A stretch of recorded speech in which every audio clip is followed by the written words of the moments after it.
മലയാളിയുടെ സൗന്ദര്യ സങ്കല്പം മാറിമറിഞ്ഞത് പലതരം ഹെയർ ട്രീറ്റ്മെൻറ്റുകളുടെ വരവോടെയാണ്. സ്ട്രെയിറ്റനിങ്, സ്മൂത്തനിങ്, ബൊട്ടോക്സ്, പെർമിങ് അങ്ങനെ പലതരം ട്രീറ്റ്മെൻറ്റുകൾ ഇപ്പോൾ ട്രെൻഡിങ് ആണ്.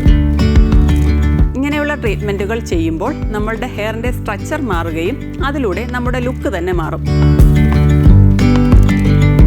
ഇതുപോലെയുള്ള ട്രീറ്റ്മെൻറ്റുകൾ ചെയ്തു കഴിഞ്ഞ് ആഫ്റ്റർ കെയർ കറക്റ്റായി ചെയ്യാതിരുന്നാൽ പലതരം ഹെയർ പ്രോബ്ലംസ് ഉണ്ടാകാം. അതിലൊന്നാണ് ഹെയർ ഫോൾസ്. ഇന്നത്തെ ബ്യൂട്ടി പേജ് ഹെയർ ഫോൾസിനെ കുറിച്ചാണ്. ഇത് മാത്രമാണോ ഹെയർ ഫോൾസിനുള്ള കാരണം? അല്ല, വേറെയും പല കാരണങ്ങളുണ്ട്. അതിലൊന്ന് പോഷകാഹാരത്തിൻ്റെ കുറവാണ്. വൈറ്റമിൻ ഡി, സിങ്ക്, ഇരുമ്പ്, വൈറ്റമിൻ B12 എന്നിവയുടെ കുറവുണ്ടെങ്കിൽ ഹെയർ ഫോൾസ് ഉണ്ടാകാം. കൂടാതെ ഹോർമോൺ വ്യതിയാനങ്ങൾ, തൈറോയ്ഡ്, PCOD അങ്ങനത്തെ പ്രോബ്ലംസ് ഉണ്ടെങ്കിലും ഹെയർ ഫോൾസ് ഉണ്ടാകാം. സ്ട്രെസ്സ്, താരൻ, ചില മരുന്നുകളുടെ ഉപയോഗം, തെറ്റായ ജീവിതശൈലി ഇങ്ങനെ പല കാരണങ്ങൾ കൊണ്ട് മുടി കൊഴിച്ചിലുണ്ടാകാം.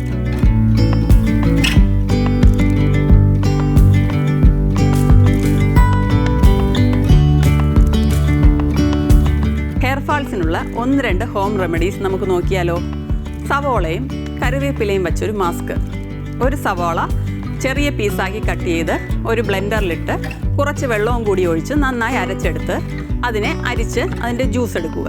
കുറച്ച് കറിവേപ്പില നന്നായി അരച്ച് പേസ്റ്റാക്കി ഈ സവോള നീരും കൂടി ചേർത്ത് നന്നായി മിക്സ് ചെയ്ത് സ്കാൽപ്പിലും മുടിയിലും നന്നായി തേച്ച് പിടിപ്പിക്കുക. 1 മണിക്കൂർ വച്ചതിന് ശേഷം തണുത്ത വെള്ളത്തിൽ കഴുകിക്കളയാം. മൈൽഡായിട്ടുള്ള ഏതെങ്കിലും ഷാമ്പു ഉപയോഗിക്കാം. ഇങ്ങനെ ചെയ്യുന്നത് മുടി കൊഴിച്ചിൽ തടയാൻ സഹായിക്കും. ഇത് ആഴ്ചയിൽ 1 തവണ ചെയ്യാം.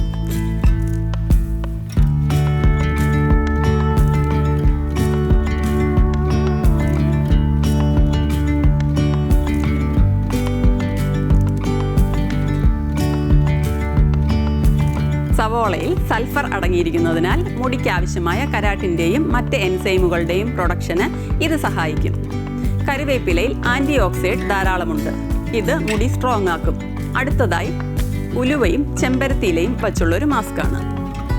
ഉലുവയിൽ അയണും പ്രോട്ടീനും ധാരാളമുണ്ട്. ഇത് മുടിക്ക് നല്ലതാണ്. ചെമ്പരത്തിയുടെ ഇലയിലും പൂവിലും ഫ്ലവനോയിഡ് എന്ന പ്രകൃതിദത്ത രാസസംയുക്തം ധാരാളമുണ്ട്. ഇത് ഹെയർ റൂട്ടിനെ ബ്ലഡ് സർക്കുലേഷൻ കൂട്ടാനും ഹെയർ ഗ്രോത്തിനും സഹായിക്കും. അതിനായി 2 സ്പൂൺ ഉലുവ വെള്ളത്തിലിട്ട് വെച്ച് അടുത്ത ദിവസം നന്നായി തിളപ്പിച്ച് തണുത്തതിന് ശേഷം ഒരു ബ്ലെൻഡറിലിട്ട് ചെമ്പരത്തിയുടെ ഇലയും പൂവും അതിൻ്റെ കൂടെ ചേർത്ത് നന്നായി അരച്ച് പേസ്റ്റ് രൂപത്തിലാക്കുക. ഇത് സ്കാൽപ്പിലും മുടിയിലും നന്നായി തേച്ച് പിടിപ്പിച്ച് 1/2 മണിക്കൂർ വെച്ചതിന് ശേഷം കഴുകിക്കളയാം. ഇങ്ങനെ ആഴ്ചയിൽ 2 തവണ ചെയ്യാം. വേറൊന്ന്, വെളിച്ചെണ്ണയും ആവണക്കെണ്ണയും കൂടി മിക്സ് ചെയ്ത് നന്നായി സ്കാൽപ്പിൽ മസാജ് ചെയ്യുന്നത് മുടി വളർച്ചയ്ക്ക് സഹായിക്കും. 1/2 മണിക്കൂർ വച്ചതിന് ശേഷം ഏതെങ്കിലും മൈൽഡായിട്ടുള്ള ഷാമ്പു ഉപയോഗിച്ച് കഴുകാം. ഇത് മുടി കൊഴിച്ചിൽ തടയാൻ സഹായിക്കും. എപ്പോഴും മൈൽഡായിട്ടുള്ള ഷാമ്പു തന്നെ ഉപയോഗിക്കുക. ചെമ്പരത്തി താളി ഉപയോഗിക്കുന്നത് വളരെ നല്ലതാണ്.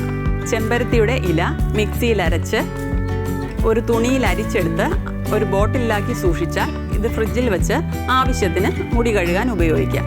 കൂടാതെ നന്നായി ഉറങ്ങുക, സ്ട്രെസ് കുറയ്ക്കുക, മുടിയിൽ അമിതമായി ചൂട് കൊടുക്കാതിരിക്കുക, ശരിയായ ഭക്ഷണരീതി ശീലമാക്കുക, ബയോട്ടിൻ, വൈറ്റമിൻ ഡി, ഇരുമ്പ്, സിങ്ക് ഇവ അടങ്ങിയ നട്ട്സ്, മുട്ട, പയറുവർഗ്ഗങ്ങൾ എന്നീ ഭക്ഷണം കഴിക്കുക.